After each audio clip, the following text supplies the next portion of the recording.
नमस्कार। इन खबर में आपका स्वागत है। मैं विद्याशंकर तिवारी हूँ। एक तरफ जहां महाराष्ट्र में सरकार के गठन को लेकर के मीटिंग दर मीटिंग चल रही है, कभी कांग्रेस में, कभी एनसीपी में और कभी शिवसेना में, वहीं दूसरी तरफ बड़ी खबर ये आ रही है कि जो शिवसेना के प्रमुख हैं उद्धव ठाकरे, उनके खिलाफ धोखाधड़ी की शिकायत हुई है और मामला थाने तक जा पहुँचा है। मामला बहुत दिलचस्प है। क्या वास्तव में उद्धव ठाकरे ने किसी के साथ धोखाधड़ी की या नहीं की, ये मैं आपको बाद में बताऊंगा। लेकिन सबसे पहले ये समझते हैं कि होता क्या है चुनाव में अक्सर कि अलग अलग दलों के साथ गठबंधन करके, यानी कि जिसको इलेक्शन से पहले का अलायंस बोलते हैं, जाते हैं। और जब बहुमत मिल जाता है और जब नहीं मिलता है तब भी कई बार राजनीतिक समीकरणों की वजह से या तो वो अलायंस से अलग हो जाते हैं या फिर दूसरे के साथ मिलकर के सरकार बनाने की कवायद करने लगते हैं। इसको ध्यान से सोचिए, क्या ये जनता के साथ धोखाधड़ी नहीं है?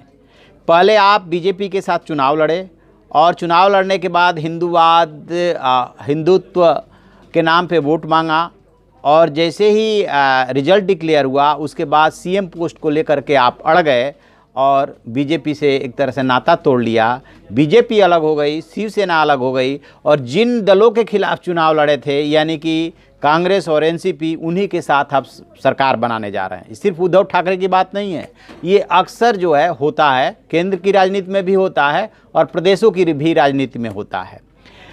लेकिन अभी तक मतदाता शायद उतने जागरूक नहीं हुए थे जितना कि अब हो गए हैं। एक ऐसा ही मतदाता औरंगाबाद का, उसका कहना ये है, जिनका नाम है रत्नाकर चौरे, वो बेगमपुर पुलिस स्टेशन जा पहुँचे हैं। उनका कहना ये है कि ये उद्धव ठाकरे और वहाँ के विधायक जो है औरंगाबाद के प्रदीप जायसवाल और पूर्व सांसद चंद्रकांत खैरे एक चुनावी सभा में आए, उनसे मिले, उनसे वोट मांगा और दोनों पार्टियों को एक बताते हुए कहा कि न सिर्फ खुद शिवसेना के विधायक को वोट किया, बल्कि मतलब सिर्फ अपने ही वोट नहीं दिया बल्कि परिवार के अन्य लोगों को भी वोट उन्हें दिलवाया। और अब जो है जैसे ही रिजल्ट आया तो पता चला कि शिवसेना जो है एनसीपी और कांग्रेस के साथ जो है सरकार बनाने के लिए मशक्कत कर रही है।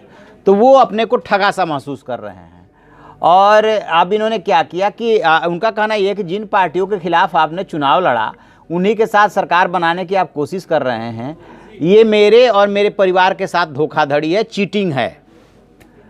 और इस वजह से जो है इन तीनों नेताओं पे, कौन कौन, जो औरंगाबाद के विधायक हैं प्रदीप जायसवाल, पूर्व सांसद चंद्रकांत खैरे और उद्धव ठाकरे, इनके खिलाफ चीटिंग का मुकदमा दर्ज होना चाहिए। इन्होंने न सिर्फ मेरे साथ किया है बल्कि मेरे परिवार के साथ भी धोखाधड़ी की है और इन्होंने बाकायदे वो मुद्दे भी गिनाए हैं कि इन्होंने ऐसे ऐसे वोट मांगे और हमने जो है अपने भी वोट दिया और परिवार से भी वोट दिलवाया, लिहाजा इनके खिलाफ FIR दर्ज की जानी चाहिए। अब वहाँ के जो SHO हैं वो कंप्लेंट मिलने की पुष्टि कर रहे हैं कि हाँ ऐसी कंप्लेंट मिली है और उनका नाम सचिन सनफ है और इस पे क्या रिपोर्ट दर्ज कर लेनी चाहिए, रिपोर्ट दर्ज करके क्या एक्शन लिया जाना चाहिए, इसके लिए इस कंप्लेंट को जो है बड़े पुलिस अफसरों को फॉरवर्ड कर दिया गया है। तो वैसे तो पॉलिटिकली या चर्चे में आने के लिए ऐसी शिकायतें होती रहती है।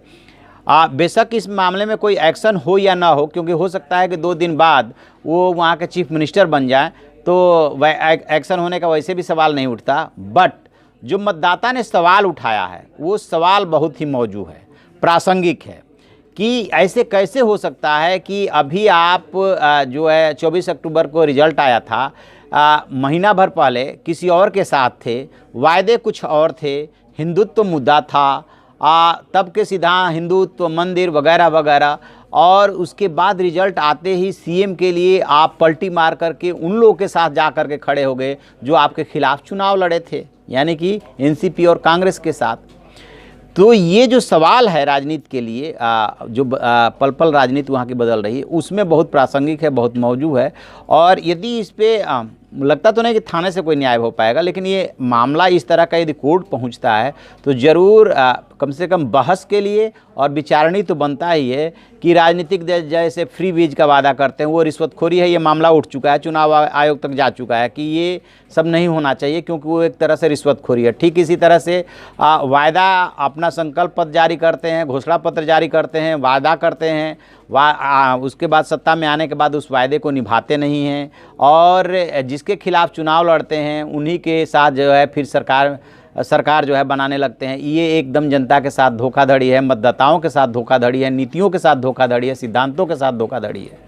तो ये कब तक ऐसा चलता रहेगा? जब तक ऐसे मामलों में एक्शन नहीं होगा, बेशक कोर्ट से हो, बेशक चुनाव आयोग से हो, बेशक इस पे बहस हो, तब तक ऐसी परिस्थितियां बनी रहेगी। और ऐसी बात नहीं है, शिवसेना के जो उद्धव ठाकरे हैं उनके सामने सिर्फ ये हो सकता है कि ये तो अभी एक कंप्लेंट हुई है, उनके पार्टी के विधायकों ने भी सेम यही क्वेश्चन उठाया है। जो 17 या 19 विधायक बताए जा रहे हैं जो पश्चिम महाराष्ट्र और मराठवाड़ा के हैं, वो उन्होंने यही सवाल उठाया कि हम हिंदुत्व के नाम पे चुनाव लड़े थे, हमारी नीतियाँ एकदम से अलग है और आप जो है कांग्रेस और एनसीपी के साथ सरकार बनाने जा रहे हैं। उस कांग्रेस और एनसीपी के साथ जिसने धर्मनिरपेक्षता शब्द को लेकर के उस कोऑर्डिनेशन कमेटी की मीटिंग में बहस हो गई थी और शिवसेना ने कहा कि हम धर्मनिरपेक्षता शब्द को स्वीकार नहीं कर सकते, तो फिर उसके लिए वाया मीडिया दूसरा रास्ता ये निकाला गया कि ठीक है, संविधान के प्रस्तावना को स्वीकार कर लेते हैं, जिसमें जो है कुछ लोग धर्मनिरपेक्ष शब्द कहते हैं और कुछ लोग पंथ निरपेक्ष शब्द कहते हैं। वैसे जो सेकुलरिज्म है उसका हिंदी अनुवाद करेंगे तो पंथ निरपेक्ष ही होना चाहिए। 42वें संवैधानिक संशोधन से इसको जोड़ा गया था, तो रास्ता निकाला गया कि ठीक है, प्रस्तावना को स्वीकार करते हैं, संविधान के प्रस्तावना को, इस पर कोई ऑब्जेक्शन नहीं होना चाहिए क्योंकि संविधान तो जो भी यहाँ पे दल है, व्यक्ति है, सब उसको मानते हैं और मानना चाहिए। तो सवाल ये है कि सरकार तो बन जाएगी लेकिन ऐसे मुद्दों को लेकर के आगे भी मतभेद उभरेंगे क्योंकि दोनों का जो है नेचुरल अलायंस नहीं है, मतलब उनके नीति और सिद्धांत मेल नहीं खाते हैं। इसलिए जो भी बेगमपुरा स्टेशन में कंप्लेंट पहुंची है, रत्नाकर चौरे ने जो कंप्लेंट कराई है वो कंप्लेंट मायने रखती है, बेशक कार्रवाई हो या ना हो। तो आप ऐसी खबरों के लिए देखते रहिए हमारा डिजिटल चैनल इन खबर। Thank you. इन खबर चैनल को सब्सक्राइब करें और बेल आइकन दबाना ना भूलें।